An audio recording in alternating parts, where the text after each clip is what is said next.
ਦਾ ਮਕਸਦ ਹੈ ਵੇ ਕਿ ਅਸੀਂ ਆਪਣੇ ਮਹਿਬੂਬ ਦੀ ਖਾਤਰ ਪਤਾ ਨਹੀਂ ਕੀ ਕੁਛ ਕਰਨੇ ਆ। ਕਦੇ ਉਸ ਨੁਕਰੇ ਬੜੇ ਹੁੰਨੇ ਆ, ਕਦੇ ਦੀਵਾਰਾਂ ਤੇ ਚੜੇ ਹੁੰਨੇ ਆ, ਆਸ਼ਕ ਸਹਿਣ ਕਿਤੇ, ਮਸ਼ੂਕ ਕਿਤੇ ਵੇ। ਅਸਲ ਜਿਹੜਾ ਮਸ਼ੂਕ ਹੈ ਇਨਸਾਨ ਦਾ, ਉਹ ਉਹਦੀ ਬੀਵੀ ਹੈ, ਜਿਹੜੀ ਅੱਲਾਹ ਤਾਲਾ ਨੇ ਤੁਹਾਨੂੰ ਅਤਾ ਕੀਤੀ ਹੈ, ਜਿਹਨ ਤੁਹਾਡੇ ਨਾਲ ਜ਼ਿੰਦਗੀ ਔਰ ਮੌਤ ਨਾਲ ਤੁਹਾਡੇ ਨਾਲ ਕਦਮ ਦੇ ਨਾਲ ਕਦਮ। बीवी घर कदे इधर दिल लगी, कदे उधर दिल लगी, कदे ओ खूबसूरत, कदे ओ खूबसूरत, ओ कुदरती लानत हुई, कदे ओ खूबसूरत, कदे ओ खूबसूरत, कभी इधर दिल लगी, कभी उधर दिल लगी। ये तो सब भी करते हैं, सब करते हैं। बात सुनो, बीवी जिहड़ी है ना, मिसाल कायम वो करनी चाहिए इंसान नूं, अपनी बीवी है ना, अपनी बीवी ਜਿਹੜੇ ਸਾਡੇ ਨਬੀਆਂ ਔਰ ਪੈਗੰਬਰਾਂ ਨੇ ਸਾਨੂੰ ਦੱਸਿਆ ਹੈ, ਉਹ ਕੀ ਦੱਸਿਆ ਹੈ? ਇਹ ਵੇਖੋ,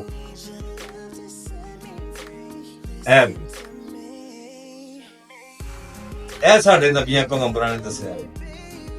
ਦੱਸਿਆ ਕੁਝ ਕਰਨੇ ਅਸੀਂ ਕੁਝ ਪਏ ਹਾਂ।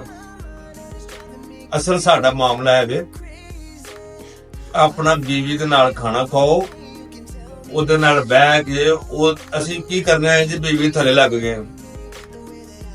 ਅਸੀਂ ਜਿਹੜਾ ਕੰਮ ਉਹਦੇ ਕੋਲ ਨਹੀਂ ਹੁੰਦਾ ਨਾ, ਅਸੀਂ ਇੱਕੋ ਹੀ ਬਰਾਬਰ ਆ। ਅਗਰ ਇਹ ਨਾ ਹੋਵੇ ਤੇ ਮੈਂ ਨਹੀਂ, ਅਗਰ ਮੈਂ ਨਾ ਹੋਵਾਂ ਤੇ ਇਹ ਨਹੀਂ। ਬੰਦੇ ਦੀ ਕੀ ਵੈਲਿਊ ਅਗਰ ਬੀਵੀ ਨਾ ਹੋਵੇ? ਬੀਵੀ ਹੈ ਤੇ ਬੰਦਾ ਹੈ ਨਾ, ਬੰਦਾ ਹੈ ਤੇ ਬੀਵੀ ਹੈ ਨਾ। ਹਲੋ ਖਾਓ।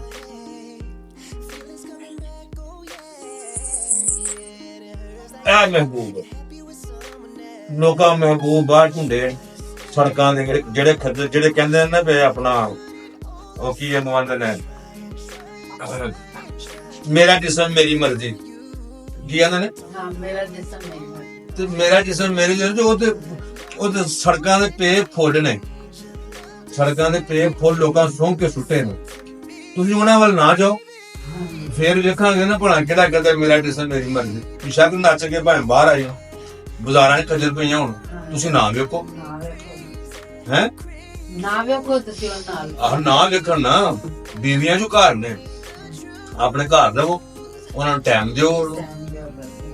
ਮਹੀਨਾ ਬਾਹਰ, ਮਹੀਨਾ ਦਾ 2 ਮਹੀਨੇ ਬਾਹਰ, 3 ਮਹੀਨੇ ਬਾਹਰ, ਬੀਵੀ ਕਿਤੇ ਆਪੇ ਕਿਤੇ। ਕਹਿਣ ਦਾ ਮਕਸਦ ਹੈ ਵੀ ਜਦੋਂ ਅਸੀਂ ਇੱਕ ਦੂਸਰੇ ਨਾਲ ਮੁਤਫਿਕ ਹਾਂ, ਬਿਲਕੁਲ, ਉਹ ਦੂਸਰਾ ਜਿਹੜਾ ਬਾਹਰ ਦੀ ਦੁਨੀਆ ਕਰ ਰਹੀ ਹੈ, ਉਹ ਕੀ ਕਰਦੀ ਹੈ ਬਈ? ਉਹ ਆਪਣੀ ਬੀਵੀ ਘਰ ਬਾਹਰ ਜਾ ਕੇ ਕਦੇ ਕਿਸੇ ਵੱਲ ਦਿਲ ਲੱਗੀ, ਕਦੇ ਕਿਧਰ ਦਿਲ ਲੱਗੀ।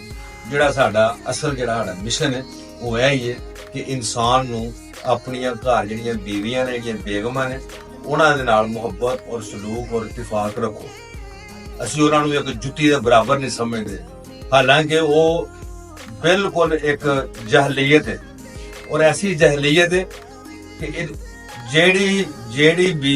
ਜਿਹੜਾ ਮਰਦ ਜੇ ਦੱਸਿਆ ਹੈ ਕਿ ਔਰਤ ਦੇ ਪੈਰਾਂ ਥੱਲੇ ਜੰਨਤ ਹੈ, ਅਸਾਂ ਸਿਰਫ ਇਹ ਸਮਝ ਲਿਆ ਕਿ ਮਾਂ ਦੇ ਪੈਰਾਂ ਥੱਲੇ ਜੰਨਤ ਹੈ। ਨਹੀਂ, ਬੀਵੀ ਦੇ ਪੈਰਾਂ ਥੱਲੇ ਜੰਨਤ ਹੈ। ਬੀਵੀ ਵੀ ਕਿਸੇ ਦੀ ਮਾਂ ਹੈ ਨਾ। ਜੰਨਤ ਫਿਰ ਔਰਤ ਦੇ ਪੈਰ ਥੱਲੇ ਹੋਈ।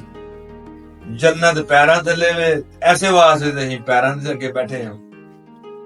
ਅਸੀਂ ਨਹੀਂ ਥੱਲੇ ਲੱਗ ਗਏ ਹਾਂ, ਅਸੀਂ ਬੀਵੀ ਥੱਲੇ ਲੱਗ ਗਏ ਹਾਂ। ਹੁਣ ਇਸ ਵੀਡੀਓ ਦਾ ਮਕਸਦ ਬਣਾਉਣ ਦਾ ਇਹ ਹੀ ਹੈ ਕਿ ਆਪਣੀ ਬੀਵੀ ਨੂੰ ਆਪਣਾ ਮਹਿਬੂਬ ਸਮਝੋ। ਸਮਝ ਆ ਗਈ ਗੱਲ ਦੀ? ਬਸ ਇਹ ਹੀ ਹੈ। ਇਹਦੇ ਵਿੱਚ ਕੋਈ ਸ਼ੱਕ ਸ਼ੁਬਾ ਹੈ? ਕੋਈ ਨਹੀਂ। ਗੱਲ ਵਿੱਚ ਕੋਈ ਗਲਤ, ਕੋਈ ਸ਼ੱਕ ਸ਼ੁਬਾ ਹੈ? ਕੋਈ ਗੱਲ ਨਹੀਂ। ਤੇ ਜੇ ਜਿਸ ਤਰ੍ਹਾਂ ਮੈਂ ਪਿਆਰ ਤੇਰੇ ਨਾਲ ਕਰਨਾ, ਕਦੇ ਦੁਨੀਆ ਇੰਜ ਪਿਆਰ ਕਰੇ ਤੇ ਕੀ ਹੋਵੇਗਾ? ਤਨਹਾਈ ਦਾ ਤਸੱਵਰ ਹੀ ਮਿਟ ਜਾਏਗਾ। ਕੀ ਹੋਏਗਾ? ਤਨਹਾਈ ਦਾ ਤਸੱਵਰ ਹੀ ਮਿਟ ਜਾਏਗਾ। ਤਨਹਾਈਆਂ ਰਹਿਣਗੀਆਂ ਹੀ ਨਾ, ਜੁਦਾਈਆਂ ਪੈਣਗੀਆਂ ਹੀ ਨਾ। ਕੀ ਹੋਏਗਾ ਵਿੱਚ ਫਿਰ? ਵਿਸਾਲ ਹੀ ਵਿਸਾਲ, ਹਿਜਰ ਵਾਲਾ ਕੰਮ ਖਤਮ ਹੋ ਜਾਏਗਾ। ਹਿਜਰ ਮੁੱਕ ਜਾਏਗਾ। ਨੋ।